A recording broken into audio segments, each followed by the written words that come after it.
কলকাতা পুরসভা নিয়ে বিস্ফোরক মন্তব্য মেয়র পরিষদ সদস্য তারক সিং এর। তার দাবি অবিলম্বে কলকাতা পুরসভার বোর্ড ভেঙে দেওয়া উচিত। ভোট পরবর্তী হিংসাতে বাড়ি, দপ্তর ও মেয়র কাউন্সিল অফিসে ভাঙচুরের অভিযোগ তুলেছেন তিনি। দলের শীর্ষ নেতৃত্ব পাশে দাঁড়ায়নি বলেও ক্ষোভ উগরে দেন বর্ষিয়ান এই নেতা। দলের বৈঠকে ভবিষ্যতে আর যোগ দেবেন না বলেও স্পষ্ট জানিয়েছেন তারক সিং। কি জানিয়েছেন তিনি শোনাবো আপনাদের।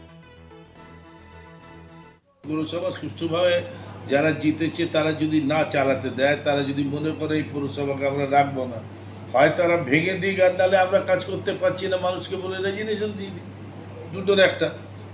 শুধু শুধু এরকম ক্যালেন্ডারে হয়ে বসে থেকে কী লাভ আছে? আমরা যেভাবে অত্যাচারিত, দলের কোনো লোক আমাদের সাথে কোনো যোগাযোগ রাখেনি। আর আমাদের সিকিউরিটি যদি আমাদেরই খুঁজতে হয়, তাহলে দলের নেতাদের কাছে যাওয়ার প্রয়োজন আছে বলে আমি মনে করি না। আমি কর্মীদের সাথে ছিলাম, আছি, থাকবো। কলকাতা পুরসভা নিয়ে বিস্ফোরক মন্তব্য মেয়র পরিষদ সদস্য তারক সিং এর। তার দাবি অবিলম্বে কলকাতা পুরসভার বোর্ড ভেঙে দেওয়া উচিত। ভোট পরবর্তী হিংসাতে বাড়ি, দপ্তর ও মেয়র কাউন্সিলরের অফিসে ভাঙচুরের অভিযোগ তুলেছেন তিনি। দলের শীর্ষ নেতৃত্ব পাশে দাঁড়ায়নি বলেও ক্ষোভ উগরে দেন বর্ষিয়ান এই নেতা।